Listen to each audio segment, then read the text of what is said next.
to me, creativity is right in there with inspiration, is also in there with serendipity.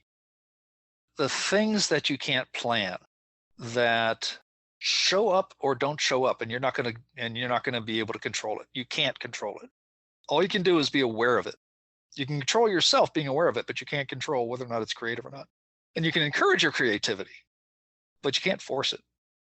Inspiration, creative people, problem solving, imagination, discovery, thinking outside of the box.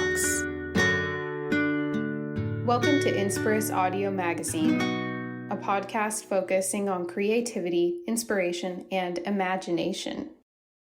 Hello, I'm Spencer Webster, and this is InSpiris Audio Magazine. My next guest wears many disparate hats. He's a photographer, a writer, a former Boeing engineer, which means he worked on rockets and aerodynamics. He's ridden a bicycle across the United States and strolled across Scotland. He and a friend have their own podcast that focuses on Whidbey Island writers. Whidbey Island is situated in the Puget Sound north of Seattle, and this is where I met him when I began publishing InSpiris magazine in 2008. He wrote a column for me for which I was very thankful. He still writes and still shoots amazing photographs, but currently his professional life has led him to real estate, which allows him to socialize with all manner of new friends. I'd like to introduce Tom Trimbath to InSpiris Audio Magazine. Ding dong. Hello, sir. Hello. Can you hear me okay? I can hear you fine. Can you hear me okay? I can hear you just great. In other words, we've gone from hello, hello to can you hear me now? Can you hear me now? Exactly. I have all my questions prepared, but I kind of would like to have you talk briefly about how we met, how you came to be part of my InSpiris magazine staff. So I'm just wondering, I remember meeting you, I think up at Greenbank Farm, and I think you had books for sale in one of the local studios. And I'm just wondering, when I met you, you were a photographer, I believe, and a self-published writer. And when I asked you to write for me, you seemed to just jump right on it. And I'm just wondering, how did you feel when you were writing for InSpiris magazine for me? Oh, fine. It was fun to be able to write, thought pieces about thoughtful things rather than, until that point, almost all the writing I had been doing.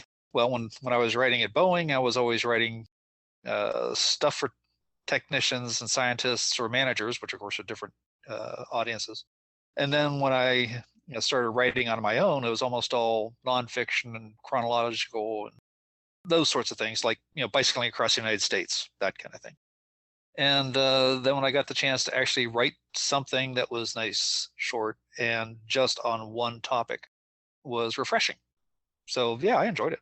Well, I really appreciated you writing for me and writing some amazing stuff. And I wish I had been able to. I wish I'd been able to keep it going financially. I just couldn't swing it financially. I couldn't print. Oh yeah. And as I just finished my inaugural episode and recorded the fact that I always wanted to bring it back. I wanted to. When I lived in Southern Illinois for a brief period of time, I realized that audio might be the next thing, and that was before podcasts really kind of took off.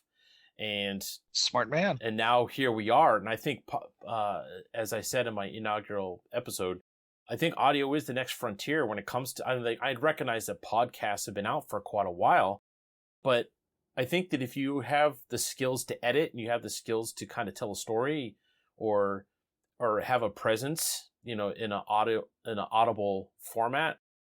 Right now, things are looking good, and I'm really excited about it. Now, I understand that you have a podcast, or you participate with a podcast. Can you tell me a little bit about that? Yeah, and we're doing the poor man's version of a podcast. We haven't set up anything on a platform, but we have a podcast/blog called Writing on Whidbey Island. And we're doing that because about the time I was writing for InSpiris, there was the Whidbey Island Writers Association, which was this really robust, rich community of writers and editors and whatnot on Whidbey Island.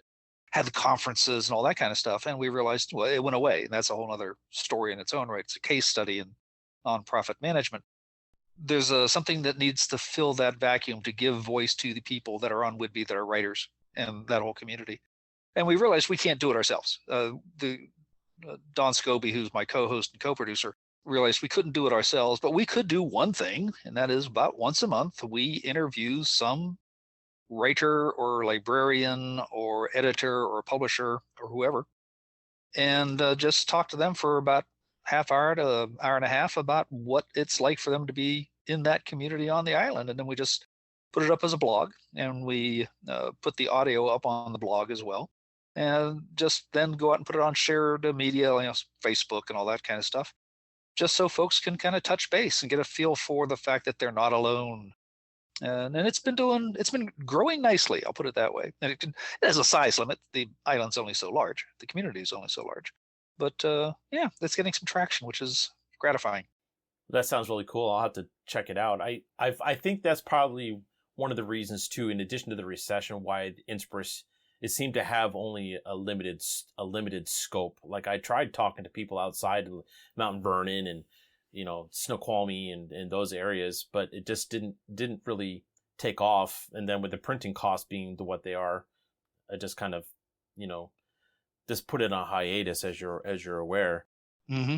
I always felt that we needed more positive media. Like there's so much negativity going on right now. Oh yeah. Fear-based stuff. And I'm just not living in my life in a fear-based way. So I want to be a positive force, a white light, as it were, whatever, not to be too arrogant or anything like that, but I really want to be a good force, and tell these good stories. Have the writers responded pretty well to your podcast? Like I say, it's growing nicely. And the thing I'm realizing, because I'm watching not only what we're producing, but I also watch what I consume. What podcasts do I listen to? What videos do I watch?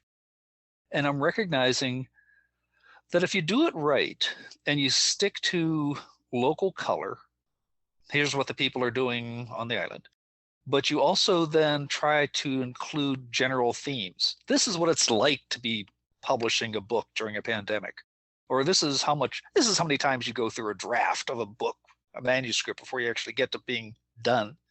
You find that the locale or the central idea of it just gives color to a theme that isn't tied to that region.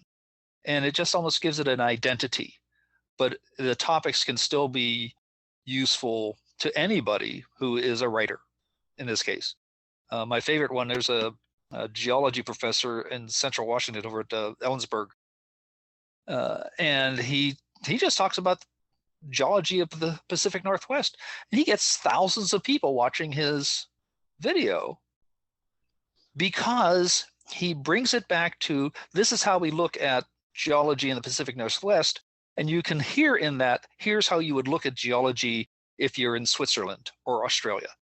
And people can get lessons from it, even though it's not specifically about their mountain. So we're trying to do that sort of thing without intending to. It just kind of fell into it. Here's what it's like to be a writer on Whidbey Island. Well, here's what it's like to be a writer. And that we find is useful because, again, it reaches beyond the region we identify ourselves with. Excellent. All right. I like it. Well, that's what's important, right? All right. So now, hey, I'm not getting paid for it, so I might as well enjoy it. There's that too. All right. So can you give me your 1-minute elevator autobiography? Just like a 1-minute sketch of who Tom Trimbath is. Quickest way to do that, I'll go to my Twitter handle. I am a real estate broker. I got talked into it. I'm a consultant because I like working with people and ideas and helping them get their projects done. I have become a speaker because evidently I don't mind talking and can have a rough time shutting up. A lot of it comes from the fact that I was an aerospace engineer for 18 years at Boeing. So I got to design airplanes, rockets, and satellites, and also try to figure out what went wrong with some of them. Also means I'm an entrepreneur. I'm a writer. I've got 2.5 million words out there in articles, blog posts, and books. And I'm a photographer because evidently I can do that. So I've got 7 books that way, with an 8th coming out soon and a 9th coming along behind that. And then I've got a bunch of blogs because I got used to helping other people set up their websites and blogs, that I just kind of kept doing it for myself too. Wow. That's very succinct and very, very full. I like that. Hey, this is one aspect of me as a writer. Give me a deadline and a word count and I'll hit it. It may not be as nice as somebody else's, but I can hit word count and deadline. If you could go back in time, would you tell yourself, your younger self, to skip the engineer path? And if so, why? No, not at all. But keep in mind, I was an engineer who got to do what I trained to do.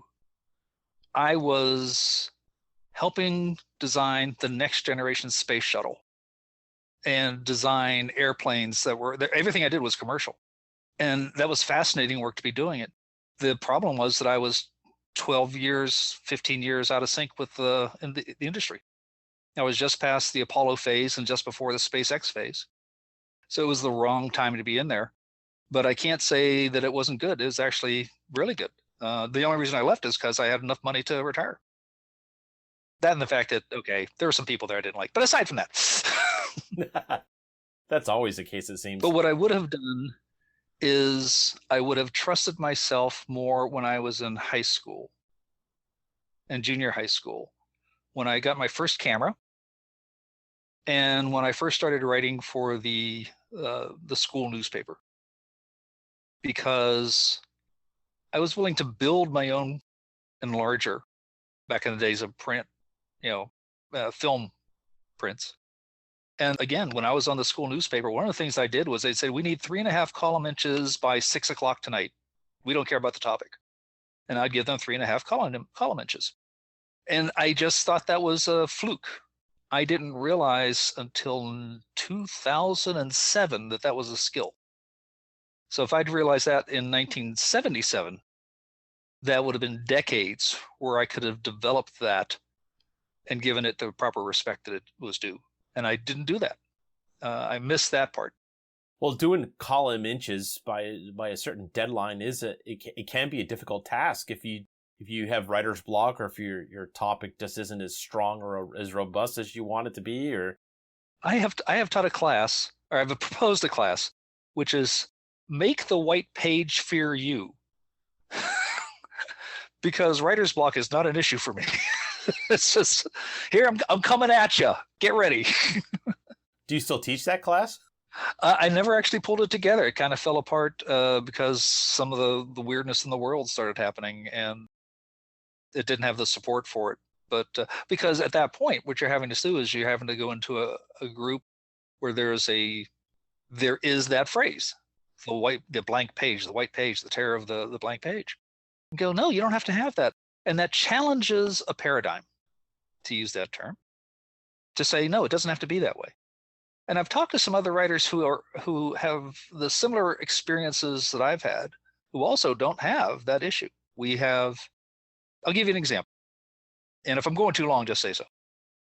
But when I worked at Boeing, I got the opportunity, I'd go to NASA for a week, and it would be a week of talking with the techies. I mean, we had a blast. It was just, it wasn't giggles, but it was like, we're talking serious issues. How do you make this thing fly safely? But then I'd come back home to my office, and of course, the managers who paid for that trip wanted an answer as to what their money went for.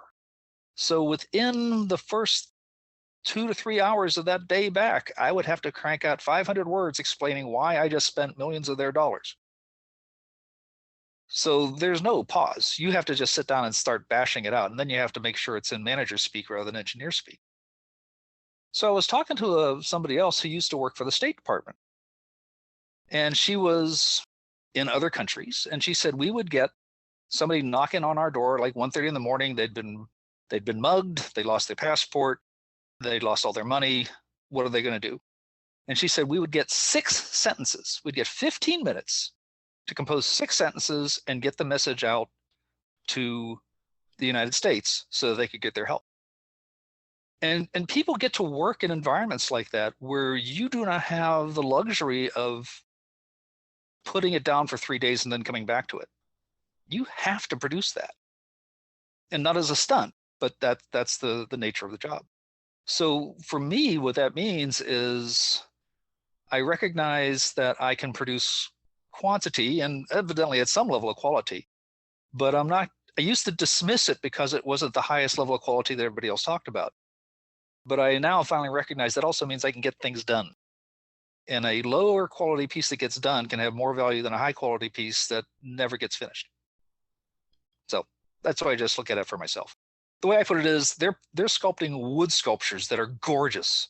And I'm getting a couple of 2x4s and a nail and a screw and a hammer and a screwdriver, and I'm putting things together. I like that. Yeah.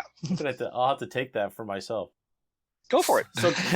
So going back to the space exploration aspect, how do you feel about the current state of space exploration and the recent-ish commercialization of a career you didn't get to kind of fully embrace? I wish I could have been playing with this stuff so much. We could have been doing this 40 years ago. Yeah, I think it'd be a nice thing to do. Like, one of the things that I look at is, Elon Musk sending up a Tesla out into space, I mean, like, yeah. How, could you have imagined that 20, 30 years ago as someone just like taking a car and throwing it up there? Only in dreams. I never would have imagined that somebody actually would do it, because back then it was very obvious while working in that environment that it was the behemoth corporations, and realizing that they weren't going to be the ones that would break through, but nobody had really figured out how to break through. There was talks about how to break through, and he did it. And he came at it not from an engineering background, but from an online business background, which I'm glad to see it broke through that way. So I don't think it could have happened back then unless the mindset had changed. But the mindset back then was, I'm trying to say the simplest way of saying it, but it was still based on the idea that the answer is going to be NASA, Boeing, and Lockheed. It's not going to be Elon Musk. Forget Burt Rutan, who actually ended up being one of the ones that really enabled things. It was going to be one of the major corporations, and that put them into a dead end. Wow. How do you feel about that? That's a long story. I could really write that story, but I know there's others that can write it much more clearly. How are you feeling about the current Mars situation with the lander and the lander and the helicopter that's flying in Martian atmosphere? And how are you feeling about that whole thing?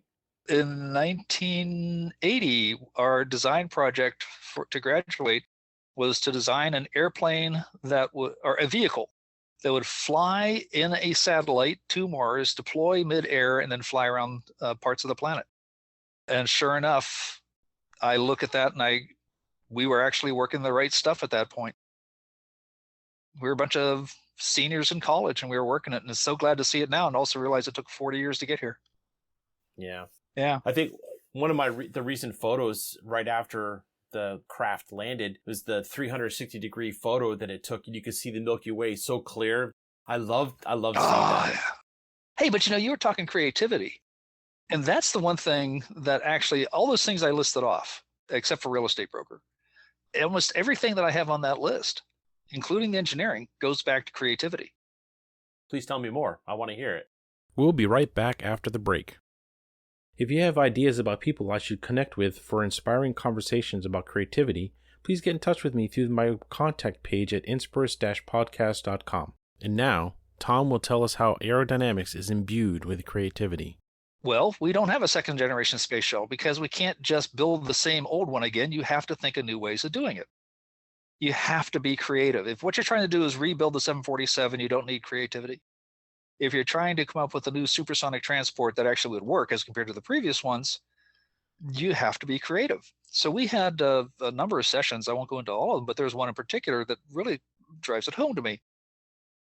Boeing, in the midst of this whole thing, I finally got them to have a meeting about, why do we have a vertical tail and a horizontal tail? You don't have to have those things. You have them on subsonic airplanes, but you don't have to have them on those, but you really don't have to have them on supersonic. So we finally got a brainstorm session kicked in, and they had a rough time shutting me up. They actually closed it down because I came up with too many ideas. We quit at 158, which was basically three of us going on for 45 minutes longer than the manager wanted.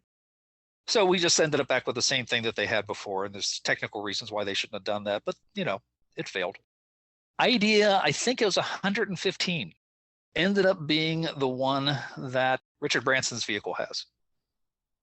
The way they steer, the way they pitch over their flyer is one we thought of in, like I say, 1991.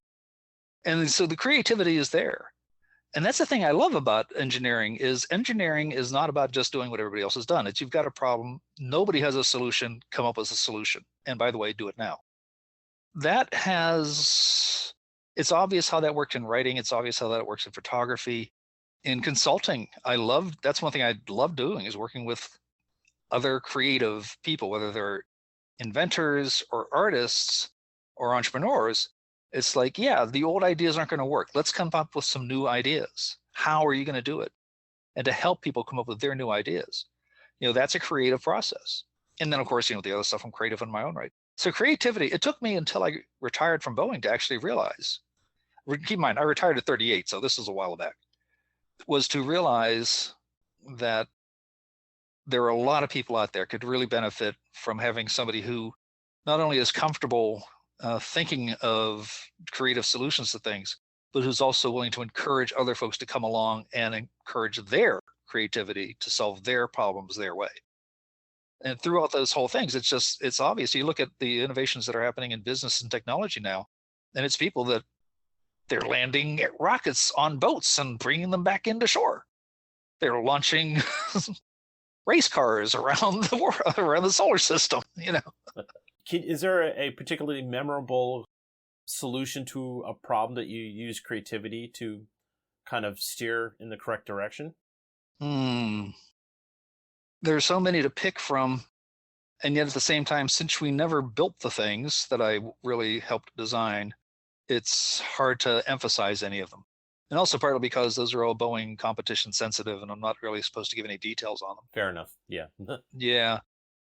But it is the sort of thing that when it happens, and when you get a community around you to support you in that, it is fascinating. It's marvelous. I mean, I'm happy to be creative on my own, but to be creative in a group like that and say, hey, that person's idea that they just said 15 minutes ago over in that corner, let's go look at that again. You find it. That's the thing that made it work. And that's very gratifying, especially when, like I say, when it's happening to more than one person on something that's important. Right. So you know that I used to live on Whidbey, and I know you live on Whidbey, but there are going to be a number of my listeners who haven't been to the Pacific Northwest. Can you tell me just like a nugget of what Whidbey Island life is like for you? If I look out the front window, I see the Olympic Mountains and Olympic National Park. The whales are in town. The island is 55 miles long, so there's more than enough stuff to do here on the island. And if you want to go over to Seattle, it goes over to the east side, and I can see the Cascades over there. I can see 3 volcanoes from there. I can be in downtown Seattle in arguably a half hour to an hour, depending on the ferry and the bus and the train. Where I'm sitting is warmer in winter and colder in summer because the island is around a bunch of water. And yet, if I want to go to where they set the record for snowfall in the year, I can go up to Mount Baker in about 2.5, 3 hours. They got 1,196 inches one year. And if I go just 30 miles, I'm in a desert. And if I go another 90 miles west of that, I'm in a rainforest. It's hard to be bored here. That's very true. Yeah. When I came out here, because my family was back in Pittsburgh, and they really, my mom and dad really expected me to stay at the steel mill, become a supervisor, cheer for the Steelers, go to church on Sunday, cheer for the Pirates, go to another church. No. But, it was all church and sports and, that community, which is viable. It's been there for a long time. But my dad came out here alone to have a man to boy talk. And he went back home. He said, Marty, the boy likes to go hiking, skiing, sailing, bicycling, and running. I don't think he's coming back. And he was right. Yep. So you mentioned in your pre-interview that you don't try to be creative, but others see you that way. If Noah Webster had asked you to define creativity, what would you say? What's the term? It's being creative. It is to go to the root of the word, to create. Are you creating something that without your knowledge never existed before? Now, you may create a phrase that Shakespeare created, but to not use the phrase that somebody else has given you, to not use the image that somebody else has provided, to actually think, how do I express this thought? And that can be an engineering solution. I'm going to be creative in the way I put up a hedge, put up a fence. I'm going to be creative in the words, the photos, all these sorts of things, the way I do my public speaking. I'm not going to go off a script. To me, that is creative, in that you are creating. And that may be is that the ontological? Is that the word? Where it's self-referential? But it's to come up with something to yourself is new and true if you can. Well, true, yeah. Well, there's a lot of folks that'll come up with stuff just to just get attention. And to me, a truly creative person is not doing it for the attention. They're doing it to express or solve something. I like that. I like it. What inspires you right now? I finally figured out the core of almost everything I do is connecting people and ideas. And that even includes real estate. Here's somebody who wants to live here and they don't know how they're going to live here. It's like, well, let's talk about that. Let's see if that happens. And it's not a sales pitch. It's like, I want to help people. And sometimes that means helping somebody with a book. And sometimes that means helping somebody build a website. And I couldn't figure out what was the thread through all these things. Why am I doing all these disparate things? And then I finally realized it's because people have ideas or need ideas. And sometimes they don't know how to get to the other people who need those ideas or have those ideas. So for me, that's why I enjoy communication. I'm going to tell you something, and I'm going to tell you that I don't know everything, but I can give you something that might inspire you to talk to somebody else about getting your thing done. Or that you didn't realize that what you're doing is excellent, and it's just other folks would really value what you're saying and thinking and doing. Please get the word out there, and I'll help you do that. To me, that's the core. I don't know if that answered the question, but I just ran with it. No, it works for me. Can you tell me an interesting story about one of your inventions, if you're able to? Yeah, and I'll typify to be specific about terminology. An invention is, hey, this is cool. I'd like to do that. And a patent is something that the government has said, yeah, that's valid. I have a lot of inventions. Patents are very expensive. My favorite invention right now that I haven't been able to develop is a tidal power source that does not intrude on the marine climate more than it's already existing. So if you imagine, you know what the tides are like. The tides around Whidbey Island are 12 feet. I'm only 6'2". You put you on top of me and we still can't get to the top of the water from low tide to high tide. Okay, this sound is tens of miles long. It's 900 feet deep. That comes in and out twice a day. If we tried to build pumps that did that, they would be big enough to probably power major parts of the world. And yet it's all done quietly, and we just notice it in terms of navigation. So I just thought, okay, let's just go very local about that and just take somebody that has a dock. Say a town has a dock on a marina.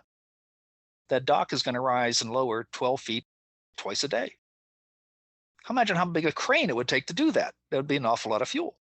Well, how about instead of that, we put an electric generator on some simple gearing actually, on top of the dock. And we don't even have to put anything in the water. The dock is already going up and down with with the tides all the time. And it really just captures that power as the dock rises and lowers. I figured that I'd have to go back and look at the numbers again, but if the dock weighed about 500 pounds and went up and down about 10 feet, it would power a house. So that's one solution for one small house. But then, of course, you could park an aircraft carrier out there, and that's going to go up and down with the tide too. And it's just a case of, can you capture that energy that nature is providing without any intrusion into it, except what's probably already sitting there. Wow. Thank you. That kind of goes to transition Whidbey. I bet you that they would have loved to have that idea back in the old day. It is, there's a whole, like I say, I have a number of blogs. One of them is trimbathcreative.com. And instead of pursuing my inventions anymore, I just put them out there for free. And that way, if somebody, well, for one thing, it's because I don't have the money. If somebody could pursue that and wants to pursue that, then why would I want to wait 10 years for it to be developed in a world that could use it yesterday? So I just put it out there for free. And I have a whole section which is called Fresh Ideas. Some of them are silly, some of them are more serious. And they get traffic. So for all I know, somebody in Israel, matter of fact, there's one in particular that keeps getting a lot of traffic in Israel. It is a way to create a vacuum, possibly create a vacuum in a container without having to use a pump, without having to use heat. It just naturally would aspirate down to at least a partial vacuum. which would be very useful if your medication had to be kept in a partial vacuum. It can't do anything for corona. It's not going to do anything, with raising or lowering temperature. But, there are drugs out there that have to be kept very, very, very dry. And there's a possibility that this thing would succeed. And all you have to do is build a new kind of lid for the container. Wow. Yeah, it's fun to do stuff like that. It sounds like you have lots of fun, that's for sure. I'm never bored. I think I've heard that before. Yeah. My doctor has told me to get bored. What was your first piece of writing that was outside of work that you remember? And possibly outside of high school? Yeah, that would work too. Just a piece of writing that wasn't, for engineering purposes, that was more for your creative outlet or...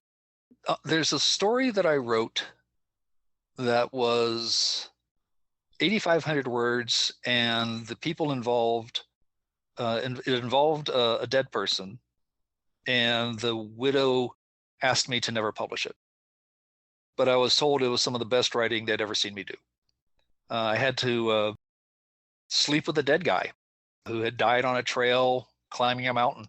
And I just happened to be the only person on the mountain when that happened who had the gear to spend sub-freezing night on the side of the mountain and watch over the body to make sure that if it was a crime scene, it wasn't disturbed, or that if the scavengers showed up, like the bears and coyotes and mountain lions, that they weren't disturbed. And that was one of those where it's like, oh, I can write. Oh, I didn't realize that. Oh, cool. But I can't publish it, unfortunately. Even today, however many years later?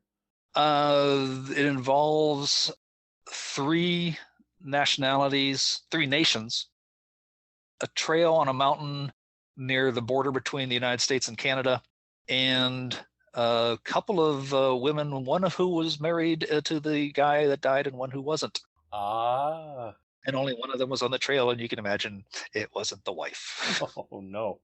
Okay, well, yeah, I can understand that. It takes 45 minutes to tell the story. I've actually told the story full length only a few times, but it takes 45 minutes to do it. And it's one of these that I've been told that if I got a chance to do it, it would be a good piece to just, sell tickets to. But unfortunately, I can't do anything with it. Does that kind of get frustrating to have such an interesting tale and not be able to do anything with it?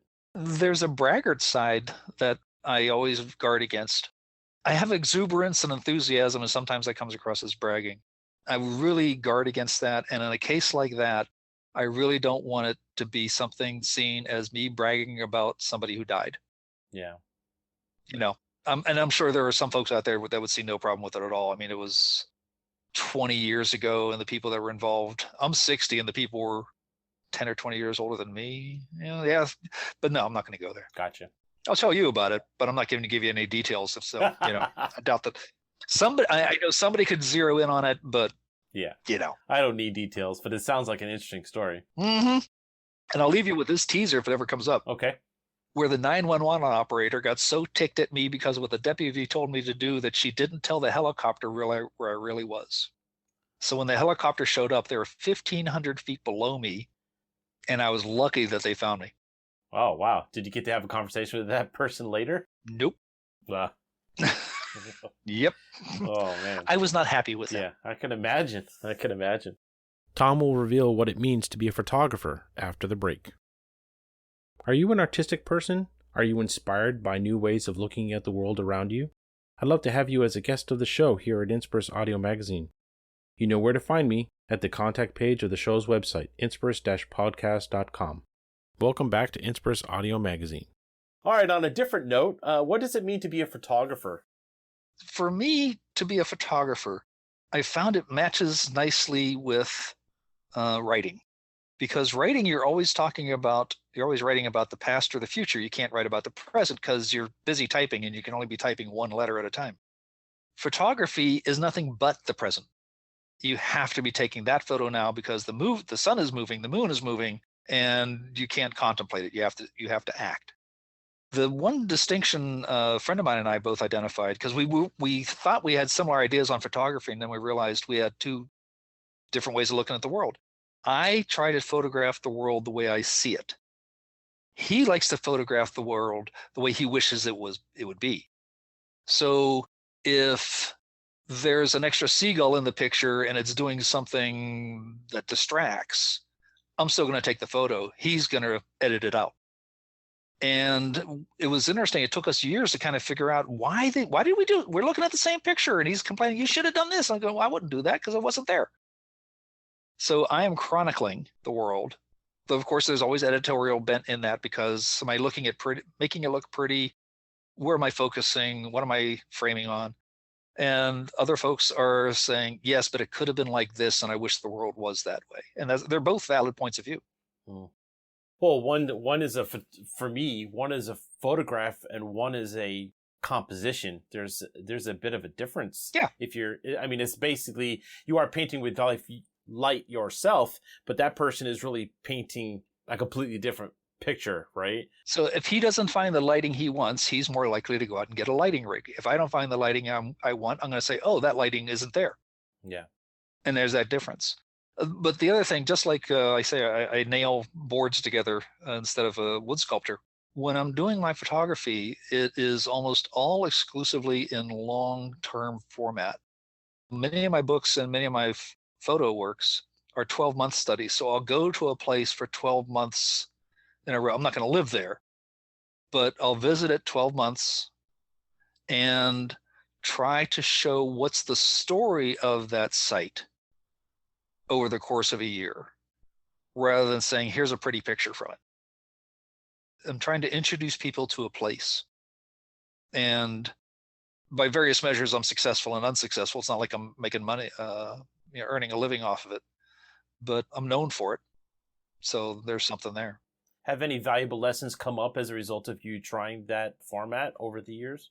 Oh, yeah. The thing that inspired it was one I never wrote a book about. I just happened to go there. I wrote about it in 12 months at Barkley Lake. I think it described the situation. Yeah, it's so easy to just breeze right past beauty and nature or interesting things.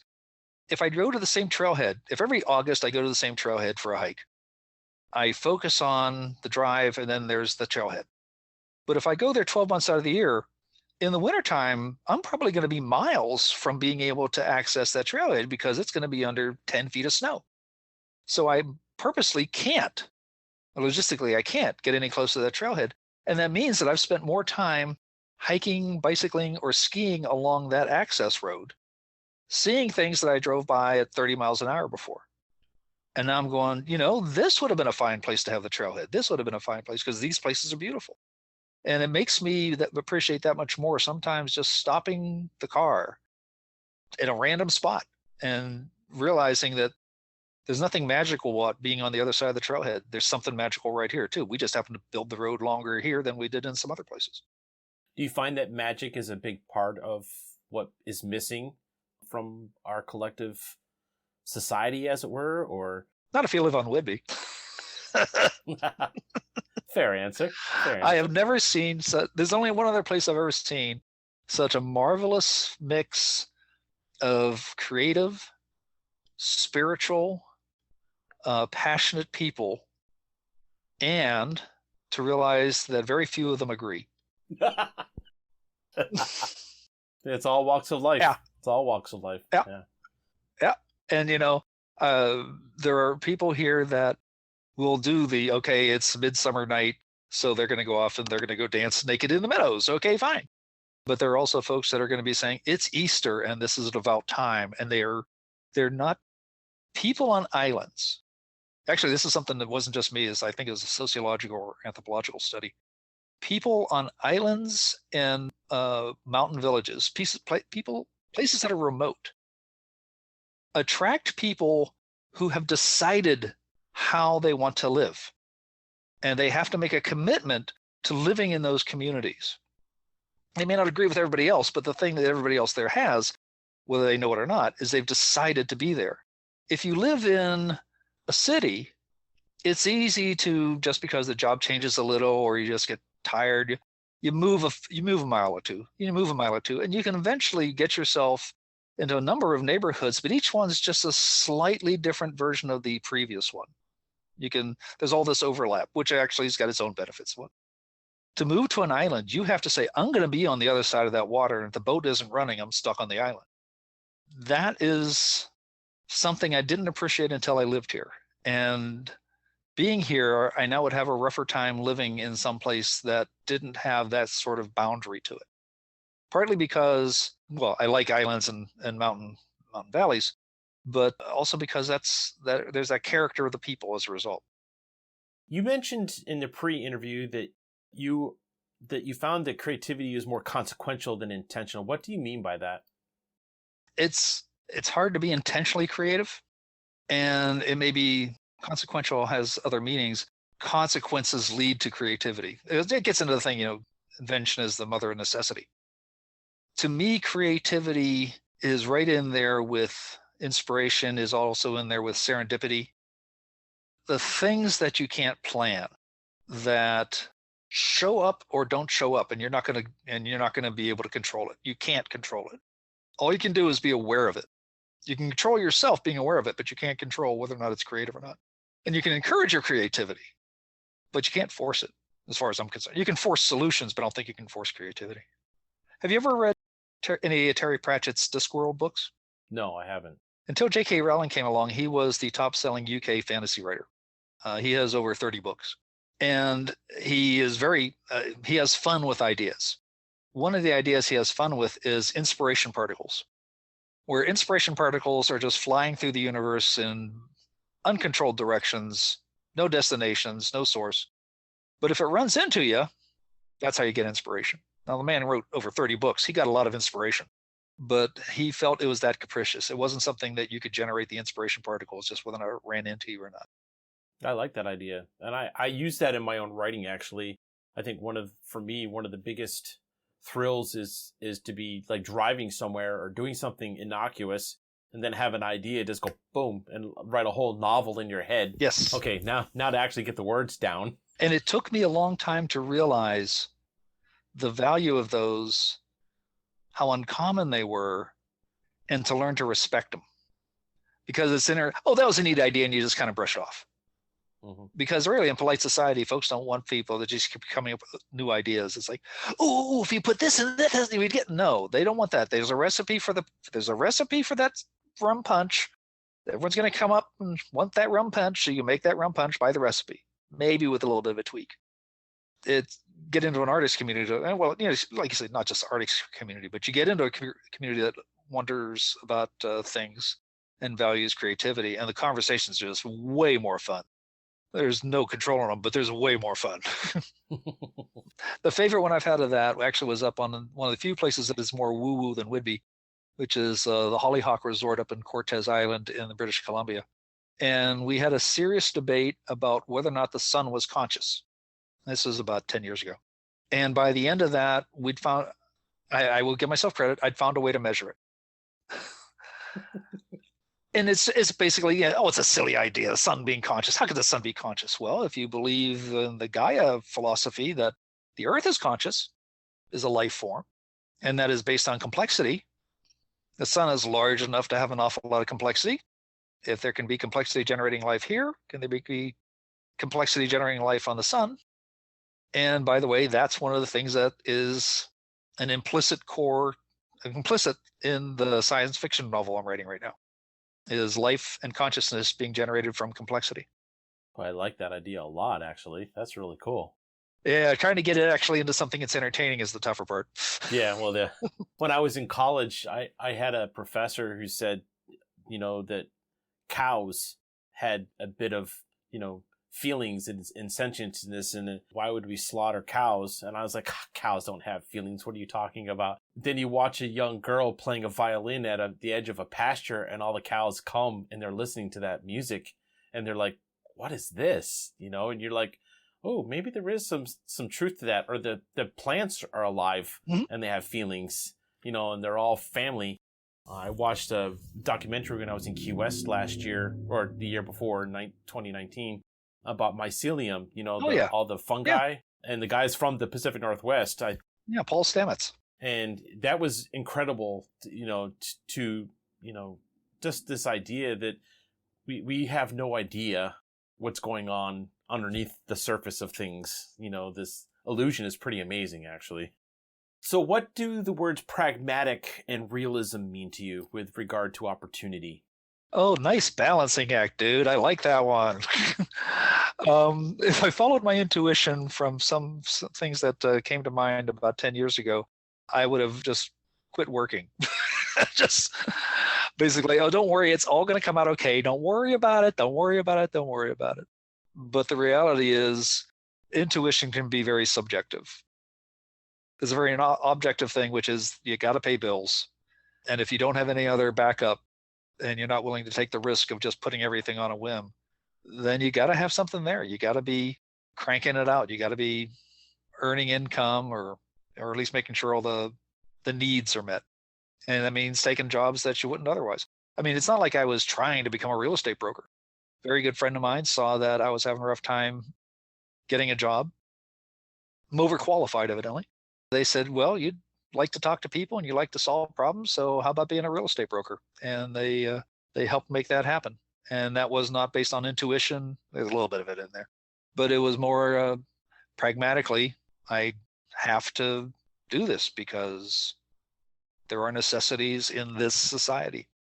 And I don't have the courage, actually just don't have the courage to just totally trust on intuition. Well, the great thing is that when it's appropriate for you to listen and follow it, you seem to do it. So I take a crack at it. I know others who do much.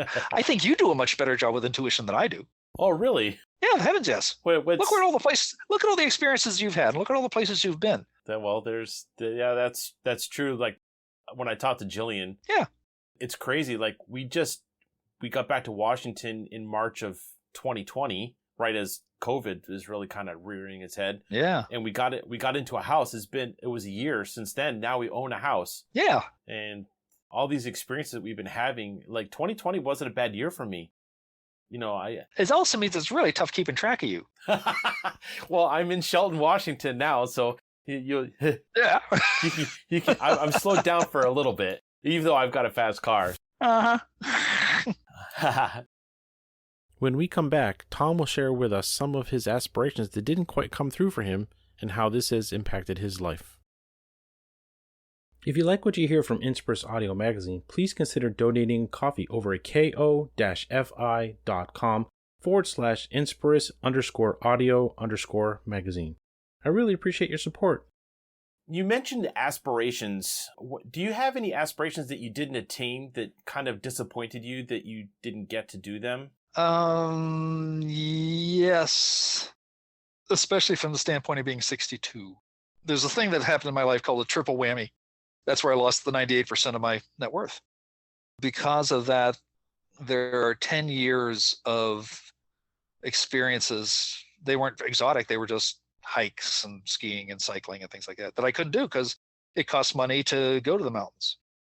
I regret, and it's the best way to put this without violating somebody else's privacy, but I lost almost that much time because I didn't follow my intuition, because I did what folks told me I should do. And by doing what I should do, I lost, again, about that many years ago, that many years as well. So effectively, you're talking, I'm 62, I lost about 20 years because I didn't follow the intuition. And I'm now at 62, I'm going, okay, great. I might be able to hike to when I'm 60 to 82, but it's not going to be the same experiences that I just lost out on. And that has been, right. Frank Sinatra, I've got regrets, but so few. It's like, no, I got a bunch of them. Yeah. Hey, I kind of have a general idea of what you're saying because I have an adventure motorcycle now. I was supposed to be going up to Alaska with my brother, riding from here. He lives in Illinois. He was going to come here, and then we were going to ride up to Alaska. Well, now his health isn't good anymore. And now COVID's struck. And like, how long is it going to be before other countries are capable of having international travel? Yeah. And that was one of the things I was going to circumnavigate. I'm now 54. That could be 3 years, 60. Like I could physically do that, but how much would it take out of me to ride a motorcycle and camp on the ground? Mm-hmm. I don't think it's realistic anymore. I wanted to own a sailboat once upon a time and do that. There's so many things that age is just this inevitable thing that I don't know. I don't know if it's wise to go. And that pragmatic thing you were talking about, that's where the pragmatism and the realism does come in that there's nothing to say you're not going to live another 50 years, but do you want to wait 49 years to go find out that you weren't, you were working on something else, and I'll get to it eventually, in 49 years from now, you can't count on that. Well, that's why this podcast has really struck at the core of what I'm supposed to be doing, I think. Cool. I think that I'm supposed to be doing these interviews and telling these stories because I don't know, when I became a journalist in the Navy, I felt like I found my thing, and now this is a variation on that I'm messing with my microphone. Reality. Yeah, exactly. I find that, that gets back to your intuition. Are you willing to take a breath and do what needs to be done? Because happiness is something that's on a scale. It's not something that you have it or you don't. It's one of these things that you might be happy one day, then you might be a little bit sad the following day, but then you might find joy in a tree or up on a mountain trail. So I think it's a continuum, honestly. And I have felt that these moments where I get to talk to people, my friends, I call you my friends. Yeah. How amazing to be able to have a conversation with and get to know you that much better, and I'm doing what I'm supposed to be doing. And by the way, what you just mentioned about inspiration and reality and aspirations is something that I wouldn't have put it in those terms, but in 2000, I bicycled across the United States, ended up writing a book. I hadn't written a book before. I ended up writing a book, Just Keep Pedaling. 10 years later, I ended up walking across Scotland. Wasn't intending to write a book. Something happened along the way, life-changing, wrote a book. Well, 10 years later, I should do another trip. And that would be the fall of 2020. And I can't do that. And here I am lamenting the fact that I haven't been able to go hiking and skiing and bicycling and whatnot. And what I'm realizing and what I'm challenging myself, and I do not have the answer, is are those things that I'm missing, are those things that I'm looking forward to going back to, the aspirations that are realistic 10 years after having walked across Scotland, 20 years after having bicycled across the United States? Should I have those same aspirations? Or am I blocking creativity and intuition into finding new aspirations because things are going to be so different? Is something better going to happen and I'm blocking it? Or am I respecting the fact that I value being in nature in those ways? And I don't have the answer yet. But that's where I'm sitting with it. Well, I think you and I kind of go to the same place of being just in the present moment, actually being in it.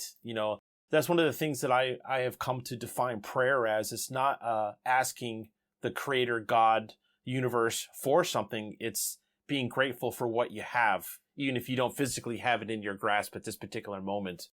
And I'm very grateful. I'm grateful for having a house and having the ability to now be able to purchase things and be able to communicate with people and tell their stories.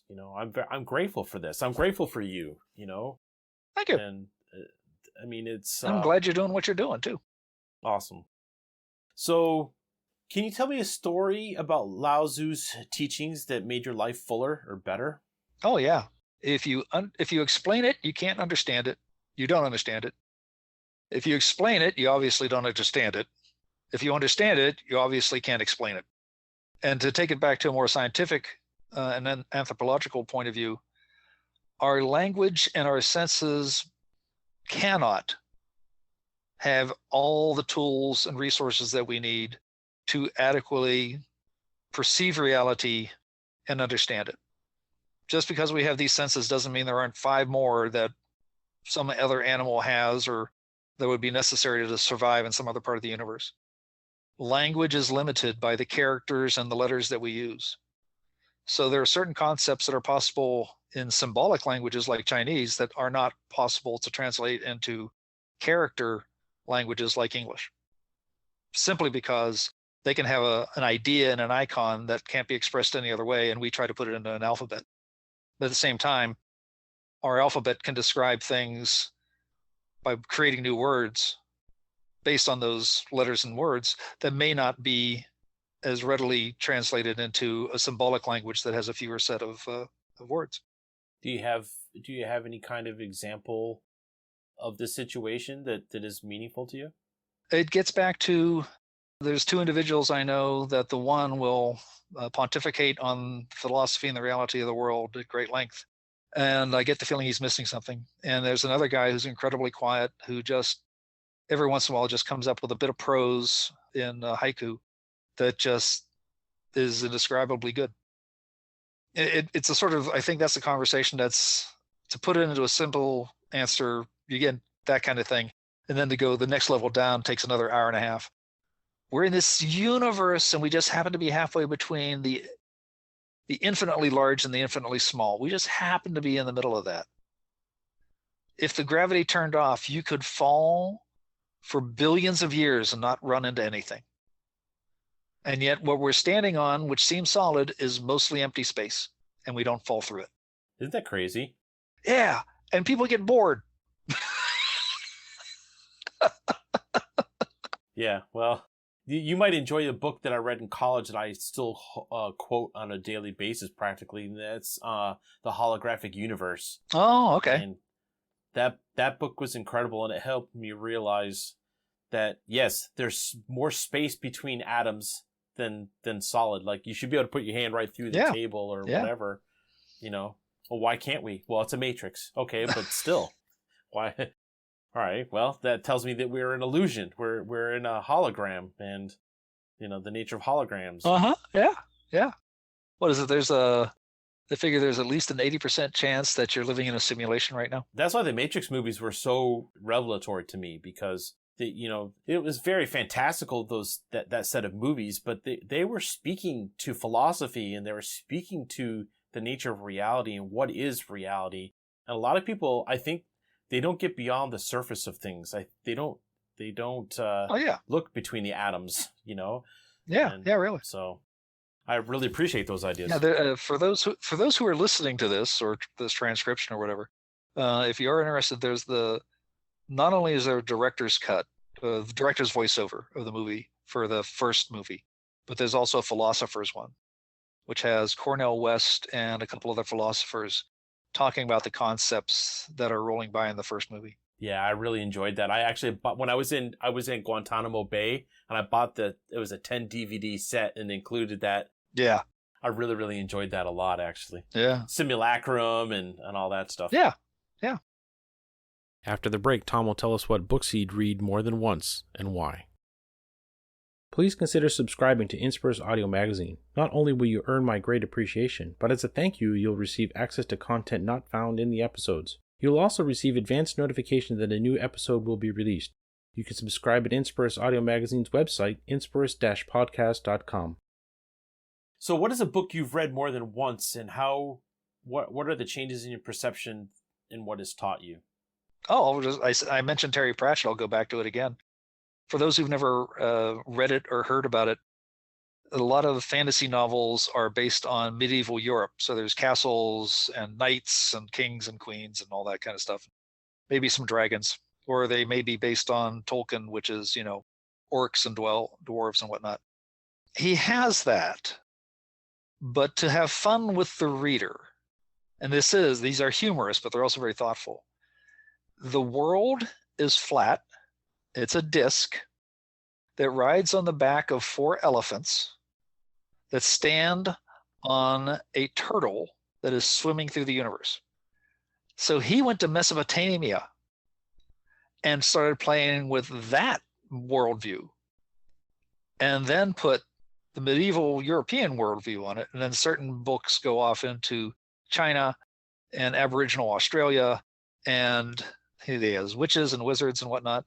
I have found in amongst his humor, he plays some of the deeper ideas. For anybody who wants to research it, what I suggest is going and finding the clip on YouTube for one of his books, which is called The Hogfather. It's a Christmas tale. The Hogfather, to give you an example, instead of Santa Claus with 8 tiny reindeer, the Hogfather is a hog farmer, kinda, who has 4 enormous hogs pulling his sled. And in the midst of that, near the conclusion to that, he has this wonderful piece from a monologue from Death. And Death is a character who has, what a surprise, a very dry sense of humor. And he analyzes the fact that justice is a fiction and a lie that humans must have to be human. So he takes this idea of considering what justice is philosophically in a story about a hog. And he does that in 30 of his books. 30 of his books are like that. He's a good one if I want to think and laugh at the same time. I may have to read some of his books. I've never read any of them. If you just want to skip to the front and get sucked in, The Color of Magic is the way to start. Okay. Good recommendation. Yeah, and like I say, until J.K. Rowling came along, he was the most popular UK fantasy novel writer. For more current thought-provoking things, if folks are thinking about where technology is going and where society is going, Anne Simmons has got a series of books that I would like to reread, Simmons. And without getting into all the details, his is deeper. There's no humor, but he postulates a world where artificial intelligence and human development have progressed to the point where humans and computers are basically a continuum, and some of those entities become powerful enough to effectively be gods, where a lot of folks have decided not to go that far. The setting for two of his novels is basically the Iliad and the Odyssey, because some of the gods got tired and they took a bunch of humans and they made them act out the Iliad and the Odyssey, but with the capricious nature of modern gods rather than the historical ones. So he plays some ideas there which are affecting my view on how computers and people and their interaction is going to progress not in terms of technology, but in terms of society. And that's really thought-provoking. But their books are enormous and deep and heavy. Do you think we're going to get to the singularity that Ray Kurzweil and other people have been talking about, where they? Yeah, I've been following that. Actually, some of the folks that actually have helped organize Ray Kurzweil's information live on Whidbey. I suspect 2045, and I suspect it is going to happen in ways that, for one thing, a digital singularity, for folks who aren't familiar with it, is the sort of thing you can't predict. It's like being in 1776 and trying to imagine what life would be like after the transistor. And the digital singularity would be that much more dramatic. And it ostensibly could happen inside of a few minutes rather than a few decades. Yeah, I'm prepared with the idea that it could happen as soon as 2045, if not sooner. A lot of other folks are saying it's 2100. It's really interesting because I'm younger than you. And before I go any further, and that's actually part of the backstory for the science fiction book I'm writing. Ah, sweet. Oh, I definitely want to read that then. I grew up on computers. My dad, he bought a little teeny tablet computer called the Timex Sinclair. Oh yeah. And you plug it into your TV and you learn basic programming. And he taught us basic programming.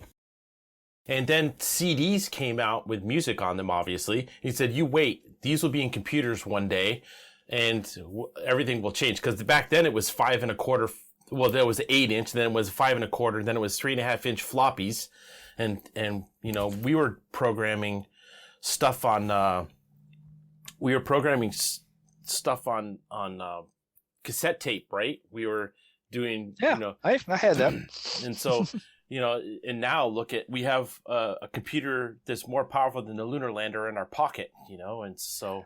And by the way, to bring it back to writing, the first technical manual that I wrote was not an assignment. It's just something I decided to do. And it was for how engineers could log into the flight. We used to help build those flight simulators for Boeing as well, amongst everything else we did. And it was how to log into the flight simulator so that we didn't have to drive from Everett to Renton. We could just port the data across at 300 baud. And nobody had written down the instructions. So I wrote them down, and they were still using the documents 7 years later. And at that point, I was getting thank you from brand new employees who were saying, they didn't have anything else and this is great. And I have to admit, that was one of those things where I kind of went, well, maybe I can do this stuff. But at that point, it was limited to, well, maybe I can write about, procedural stuff and things like that.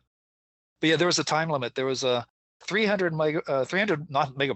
baud per minute, per second, that is. And above a certain file size, it just made sense to throw it on a 9-track tape, throw it in the car, and drive down there, and drive down, 40, 50 miles. Well, now you can't go through life without gigabytes per second, right? You just... Yeah, I'm at, I signed up for 1 gig, but I'm only getting 300 meg. This audio file, by the time it's said, will be well more than a gig, just the audio file itself. So. Oh, yeah. So how do you know when you've written words that work well together? When somebody tells me they worked well together. Wow, that's easy. Seriously.